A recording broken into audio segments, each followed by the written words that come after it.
Hey, good morning, friends. Mark Holmes here with my buddy Cowboy Joe Boo. And as always, thank you guys for watching, commenting, and subscribing to the Joe Boo Sports Report. Without you guys, this literally does not work. Let's get open for business here this morning, Saturday morning. We are literally 1 day, 11 hours, 44 minutes, and 15 seconds away from kickoff against those New York stinking Giants. Ooh, guys, an important game without a doubt. Neither of our teams want to start out 0-2, especially having a division loss. So this is going to have to be buckle down time, man up, and get a win any way you can. And one of the key matchups that you're going to look at that can be the difference between winning and losing, living and dying, living to fight another day, will be Demarcus Lawrence versus Eric Flowers. Eric Flowers, i.e. Chaz Green. Demarcus Lawrence, unfortunately, because of our offensive woes last week, people don't talk about our defense very much. People don't talk about what they were able to do. They held Cam Newton to 160 yards passing and only 58 yards rushing. That's a great day. 16 points. They had 3 sacks. And even where we worried about safety, Kevon Frazier had 8 tackles. 8. The defense played above and beyond what you hope for. And if we can get a defensive performance like that week in and week out, it bodes well for this team for the season.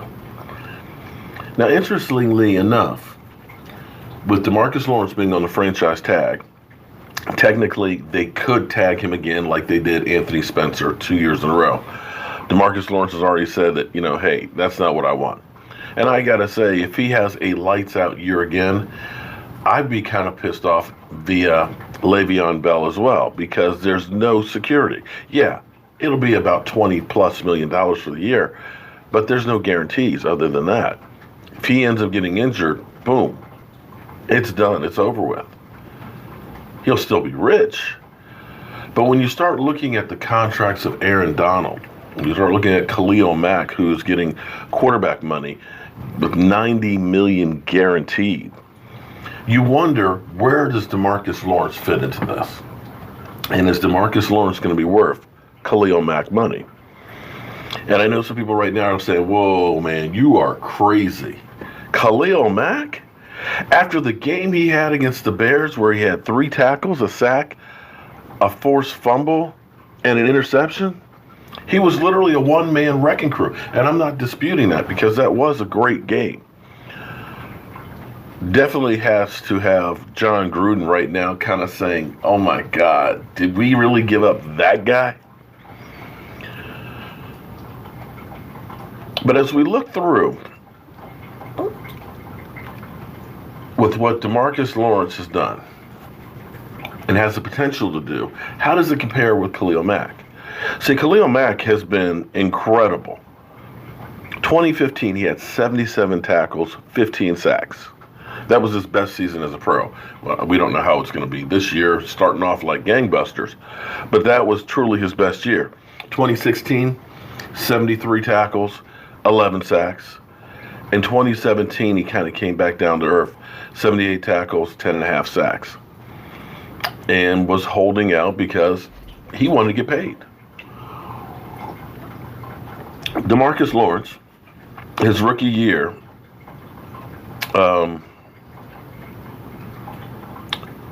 wasn't quite there like that. Demarcus Lawrence only had 2 sacks. He had 2 sacks, which ended up being in the playoffs against the Lions, one of our victories with Jason Garrett as head coach in the playoffs. But during that season, not really that great. But his second season, you start to say, okay, now we see why you drafted this guy. 55 tackles, 8 sacks. And he said, okay, all right, 2 sacks in the playoffs.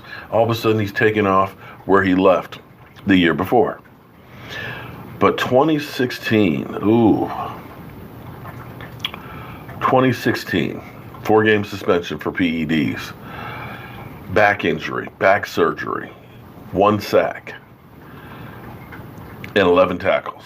And you start to say, maybe 2015 was a fluke. Maybe this isn't the guy.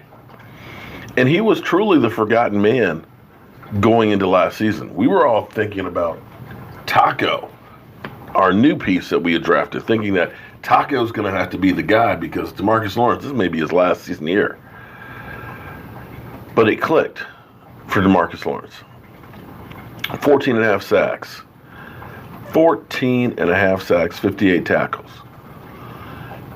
And you got to think, had we gotten a few holding calls here and there, that could have been more. Tied for second in the NFL in sacks. Pretty good. Now, we all hear about Khalil Mack's incredible game with the Bears, but we don't hear too much about Demarcus Lawrence last week. Demarcus Lawrence had 7 tackles, 3 of which were tackles for losses. Had a sack and a fumble recovery. By my estimation, that's about as good as what Khalil Mack did on Sunday. Excuse me, on Thursday night.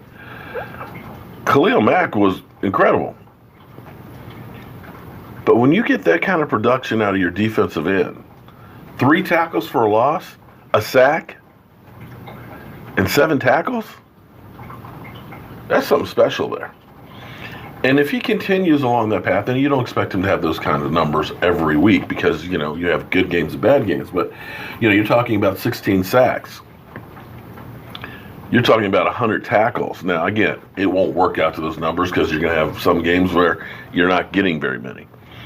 But you look at the projections and the possibilities out there, he could be kicking this thing way down the road, and then you've got a decision to make at the end of the year. Do you pay him if he has 2 incredible years back-to-back? Do you franchise tag, or do you let him walk? Now, Khalil Mack, you could arguably say, he peaked in 2015. That was when he had 15 sacks. After that, 11, 10 and a half. You could say that Khalil Mack is kind of coming back down to earth, that he peaked that first year. Now, we'll see what happens this year and see how it trends. But you look at that curve, and it's up here and kind of trending down. Demarcus Lawrence, you went from 0 sacks to 8 sacks, kind of came back down to earth, but all of a sudden jumped up.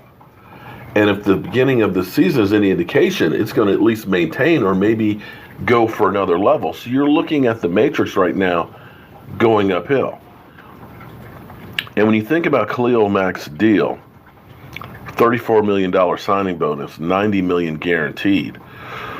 Whew, that's a big investment.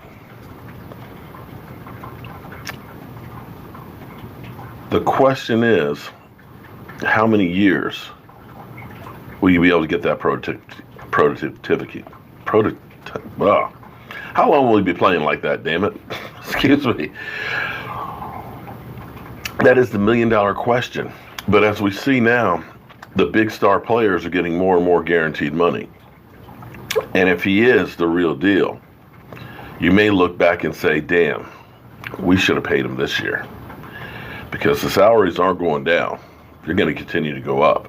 Now, I don't see another great pass rusher right now that's in the kitty that's next in line to get paid, like Khalil Mack. That may be the pinnacle. But you have to start putting him up there in that category. So we're talking about Demarcus Lawrence being a $100 million man. And will Jerry Jones and crew want to pay him? I don't know. But I can guarantee you one thing. If that groin of his is in good shape, he'll probably have a field day this weekend. You might see 1 or 2 sacks of an Eli Manning who is not mobile. Then you really, really have to start thinking, do we pay him? I don't know. But that's definitely going to be one of the storylines for this offseason. If there's any good news, at least, because we didn't sign an Earl Thomas, we do have $20 million almost in cap room. We're going to be getting rid of a lot of dead money at the end of the season. And next offseason, we'll have more money than we've had in forever. We'll have a surplus going into the offseason as opposed to a deficit. So you can if you want to, pay Demarcus Lawrence. And in my mind, you pay the man. I'm Mark Holmes with my buddy Cowboy Joe Boo, and thank you guys as always for watching the Joe Boo Sports Report. I'll see you soon.